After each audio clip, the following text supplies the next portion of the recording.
Hello అండి, నేను మీ doctor Mrudula, consultant gynaecologist and infertility specialist, Suresh hospital, Vinukonda. ఈరోజు మనకి 45-year-old ఒక లేడీ వచ్చారనమాట. వాళ్ళ అమ్మాయి తీసుకొచ్చింది ఆవిడ్ని. 6 monthsగా ఆవిడకి రొమ్ములో గెడ్డ ఉందంట. చూపించుకోవడానికి హెసిటేట్ చేసి ఆవిడ ఇంట్లోనే ఉన్నారు. సో వాళ్ళ అమ్మాయి తీసుకొస్తే ఏంటంటే మనం టెస్ట్ చేస్తే అది చాలా గట్టిగా ఉంది అని చెప్పి సూది పరీక్ష చేశాము. సూది పరీక్ష చేస్తే అది క్యాన్సర్ అని తేలింది.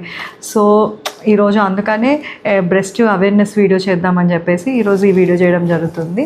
సో బ్రెస్ట్ క్యాన్సర్ అన్నది ఇండియాలో చాలా కామన్. సో ఎవ్రీ లేడీ అన్నది మెయిన్గా దాన్ని ప్రివెంట్ చేసుకోవడానికి సెల్ఫ్ బ్రెస్ట్ ఎగ్జామినేషన్ అన్నది చేసుకోవాలి. సెల్ఫ్ బ్రెస్ట్ ఎగ్జామినేషన్ అన్నది అస్సలు పెద్ద విషయం కాదు, అదేదో కష్టమైన పని కూడా కాదు.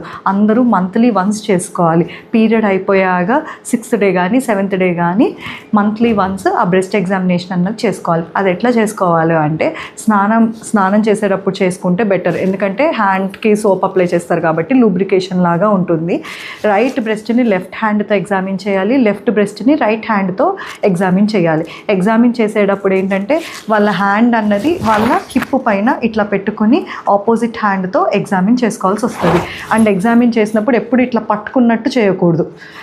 ఇలా only fingers upper parts use చేస్తూ ఇలా నొక్కుతూ ఎగ్జామిన్ చేసుకోవాలన్నమాట.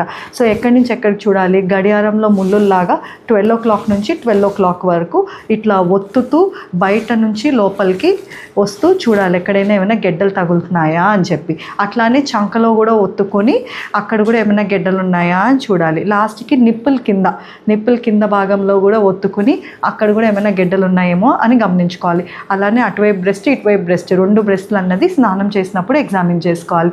తర్వాత స్నానం చేసి బయటకు వచ్చేసిన తర్వాత అద్దం ముందు నుంచుని చేతులు కిందకే పెట్టుకొని అద్దం ముందు నుంచి చూసుకోవాలన్నమాట. 2 బ్రెస్ట్లు ఒకటే సైజులో ఉన్నాయా లేదా, 2 నిప్పుల్స్ ఒకలానే ఉన్నాయా లేదా, కొత్తగా స్కిన్లో ఏమైనా మార్పులు వచ్చిందా, స్కిన్ ఎర్రగా అయిందా, కొంచెం లాక్కున్నట్టు స్కిన్ అయిందా, ఆరెంజ్ పీల్ అపియరెన్స్ అంటామన్నమాట, అట్లా ఏమైనా స్కిన్ అనిపిస్తుందా అని.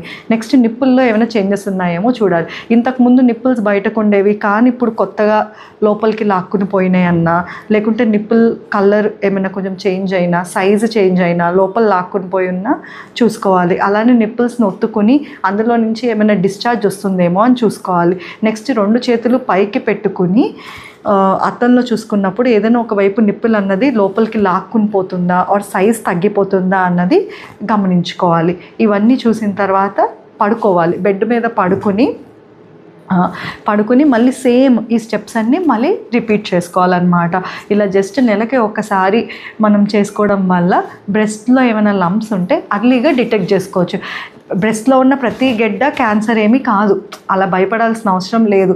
కానీ బ్రెస్ట్లో ఎప్పుడు ఏ గెడ్డ అనిపించినా కూడా ఇమీడియట్గా మీ డాక్టర్ దగ్గరికి వచ్చి ఒక్కసారి ఎగ్జామిన్ చేయించుకోవాలి. అండ్ ఎవరైనా 40 years పైబడిన తర్వాత, బికాజ్ బ్రెస్ట్ క్యాన్సర్ అన్నది చాలా కామన్ కాబట్టి అందరూ ఒక మ్యామోగ్రామ్ చేయించుకోవడం అన్నది బెటర్. అండ్ ఎస్పెషల్గా హై రిస్క్ ఫ్యాక్టర్స్ ఉన్నోళ్ళు, అంటే పేరెంట్స్కి కానీ సిబ్లింగ్స్కి అక్క చెల్లెలకి కానీ బ్రెస్ట్ క్యాన్సర్ ఉంటే తప్పనిసరిగా వాళ్ళు ఇంకా అర్లీగానే స్క్రీనింగ్ చేసుకోవాల్సి వస్తుంది.